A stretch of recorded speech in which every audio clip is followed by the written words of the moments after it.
Məhəmməd Xudabənin dövrünə başlayırıq.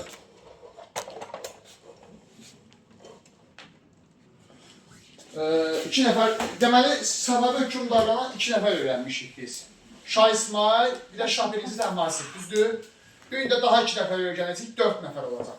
İndidən deyirəm, gələn dərs Səfəvləri başdan soruşacam ha yenə. Düz Səfəvi hakimliyindən soruşacam. Yeni dərs, yəni bugünkü Şah İsmail ilə Şah Təhmasibi də soruşacam, bir də indi bu gün izah edəcəyim iki hökmdarı da soruşacam. Yəni sadəcə yeni iki dənə hökmdarı öyrənməyin. Əvvəlki Şah İsmail ilə Şah Təhmasibi də təkrar edeyim. Şah II İsmail 1576-1577 cəmi bir il hakimiyyətdə qalıb bu Səfəvi hökmdarı. Deməli uşaqlar, bu Şah birinci Təhmasib bilirsiniz ki, çox hakimiyyətdə qaldı. 52 il hakimiyyətdə qalmışdı Şah birinci Təhmasib. 1524-cü ildən 1576-cı ilə qədər yadınızdadır, düzdürmü? Cəld gəldi. Və Təhmasibin ölümündən sonra... Buyurun. Mən çıxıram, bir də belə nəzər. Narahat olun, bir də qafa açıq qoyun zəhmət.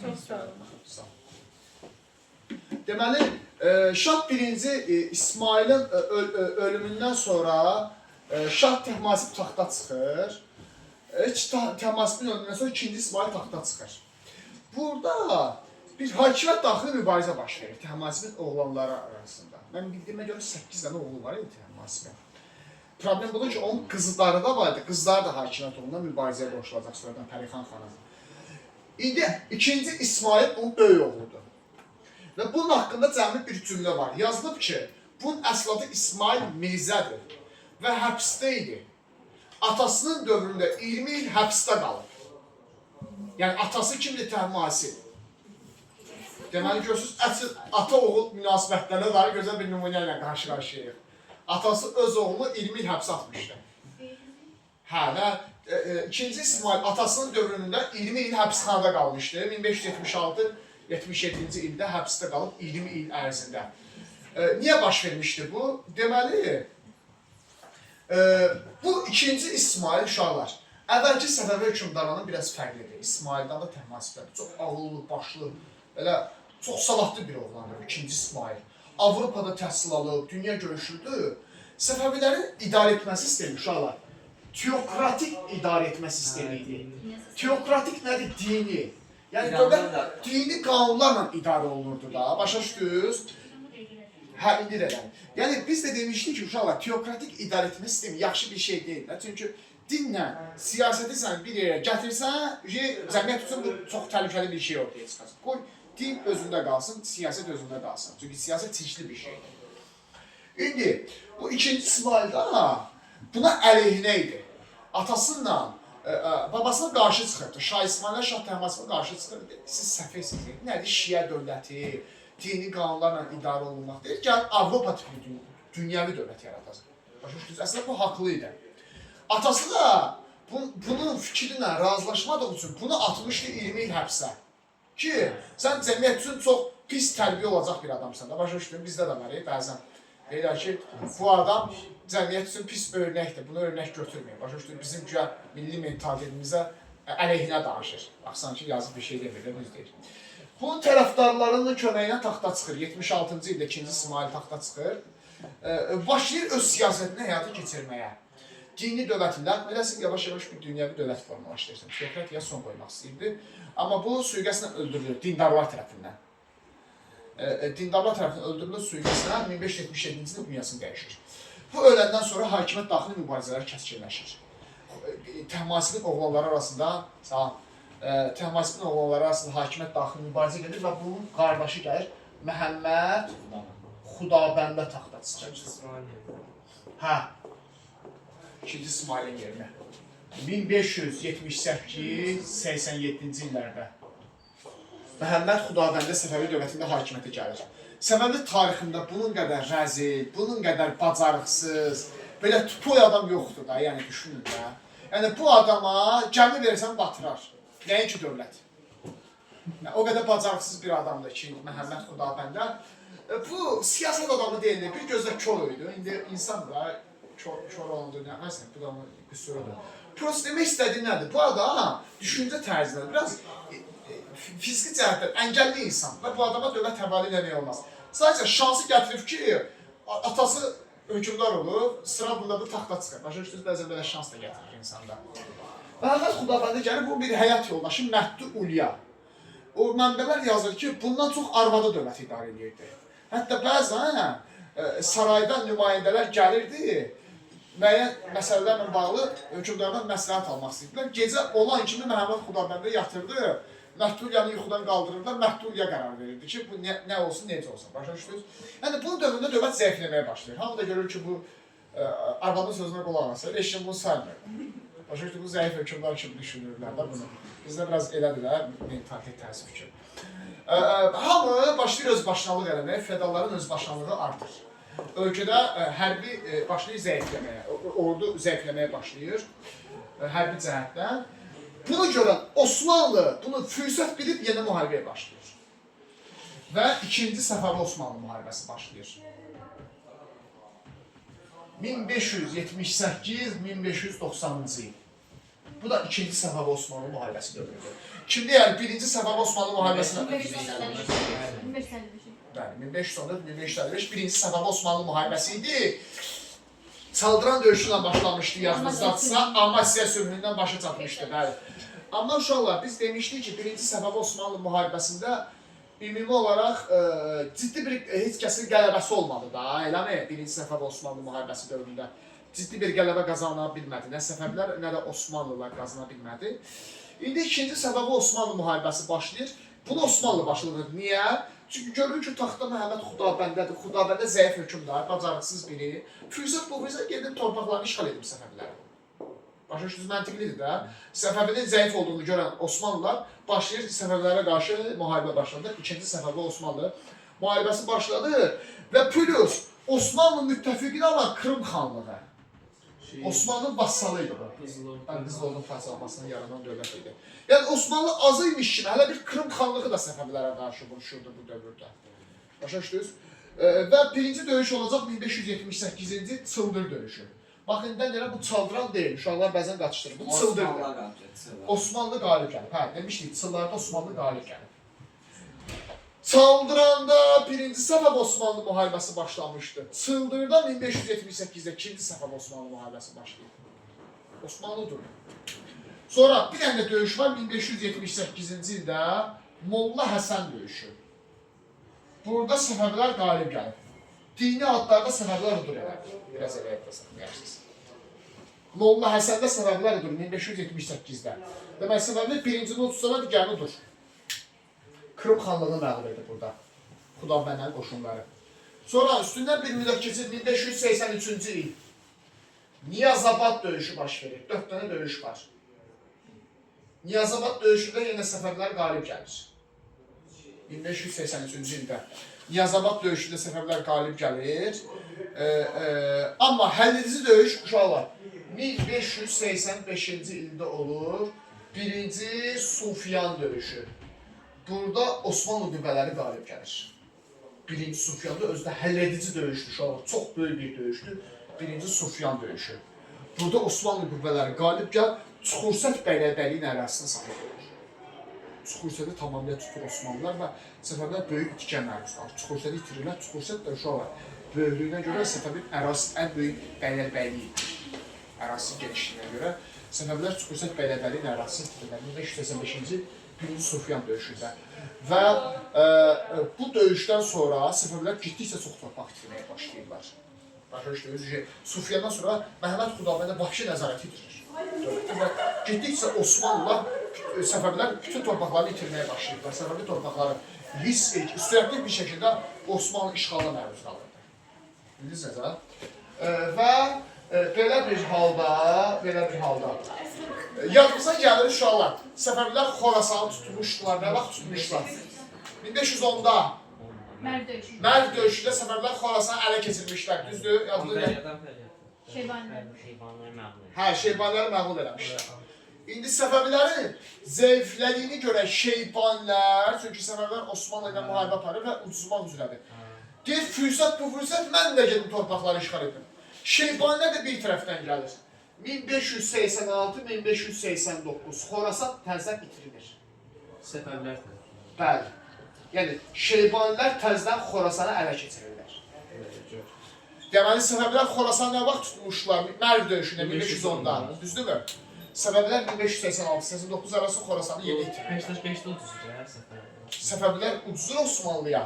Bundan sonra arxa-arxaya torpaq itkisi başlayıb. Səfəvilər çox çətin bir vəziyyətə düşür də. Buna görə Şeybanilər də bir tərəfdən hücum edib Xorasanı təzədən tutur. Səfəvilər dövləti nəinki torpaq itkisinə məruz qalır, artıq dağılma təhlükəsi qarşısında qalmışdı. Məhəmməd Xudabəndini kəskin şəkildə tənqid etməyə başlayırlar. Ölkədəki vəzir, sədr-əzəm, bunlar hökümdarı başlayırlar tənqid etməyə ki, sən hökümdar döyürsən, çıx get, sən bu dövlətə dağıdacaqsan. Bunun bir qardaşı var, onu mən qeyd eləmişəm. Həmzə Mirzəd adı. Xudabəndən qardaşı özündən kiçikdir. Xudabəndən sülh danışıqlarına başlayır. Osmanlılarla. Niyə? Bu Həmzə Mirzə biraz ağıllı adamdır. Bu nə deyir? Deyir ki, qardaş olsan da sənin ağlın yoxdur. Deyir ki, sən bu dövləti dağıdacaqsan. Fikir ver, Osmanlı gəlib Azərbaycan torpaqlarının böyük bir hissəsini işğal edir. Getdikcə də işğal edir. Müharibə gedir də, 2-ci Səfəvi Osmanlı müharibəsi.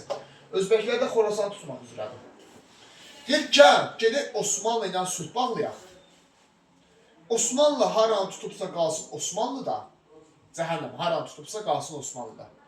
Sülh danışıqları aparaq, barışaq Osmanlı ilə, tutduqlar qoy qalsın Osmanlıda. Biraz tədbirlər eləyək, islahatlar eləyək, dövlətimizi gücləndirək, sonra təzdən gəlib müharibə aparıb torpaqlarımızı geri qaytaraq. Osmanlı ilə. Hə. Ağıllı adamdır da bu. Yox, Həmzə Mirzənin bu təklifindən razı olmurlar ki, yox, sən yalan deyirsən, biz axıra qədər aparsaq müharibəni udacağıq. Həmzə Mirzə deyir ki, udanmırsan və ucuzsan, Sufyanda ağır məğlub elədilər səni. Bu Həmzə Mirzəni axırda öldürürlər. Yazıq sülh danışıqlar aparır deyə. Amma Həmzə Mirzə ölsə də Osmanlı getdikcə torpaqları işğal edirdi. 1590-a qədər Osmanlı bütün Şimal Azərbaycanı işğal edir. Cənubi Azərbaycanda böyük bir hissəsini işğal edir. Osmanlı qüvvələri. Şimal tam cənubi. Böyük bir hissəsi. Azərbaycan əksəriyyəti keçir Osmanlı işğalına. Osmanlı gedir paytaxtı falan tutmağa da. Axırda bu Səfəvi dövlətinin yaxşı cəhəti var ki, Səfəvidə ağlı başında adamlar var idi, vəkil, vəzir. Yenilər bu Xudabəndəni birləşirlər, taxtdan devrilirlər 1587-ci ildə. Taxta bunun oğlu Şah Abbası çıxardırlar. Səbəbdə? Bəli. Şah Abbası çıxarırlar, Şah Abbas taxta çıxacaq, islahatlar keçirəcək, o islahatlardan sonra dövləti gücləndirəcək, sonra torpaqları azad edəcək. Sonra gələcək Şah Abbas, onu ücə gəlin əskəsindən. Yəni bura qədər verdim, gördüyünüz kimi, az verdim. Çok güzeldir. Evet. Ha, onda sizə Səfəvi dövlətin idarə etmə sistemi verir. İndidən deyirəm. İdarə etmə sistemi konspektin axırına yazmışam ha. Çünki istəmədim ki, hökümdarların arasına yazın, əlaqə içsin də, başa düşdünüz? Konspektin axırındadır idarə etmə sistemi. Amma konspektin hamısını vermədim. Agef konspektin hamısını oxuyub gəlməyim. Abbası falan qalıbdır. Abbas, Süleyman onlar qalır. Konspektin axırına yazmışam idarə etmə sistemi. Kitabdan da eyni şey yazmışam. Əslində kitab əsasında kitabı biraz qısa formada, lakonik formada yazmışam konspektdə. Gəlirik Səfəvilərin idarə etmə sistemləri. Dövləti kim idarə edir? Şah. Şah.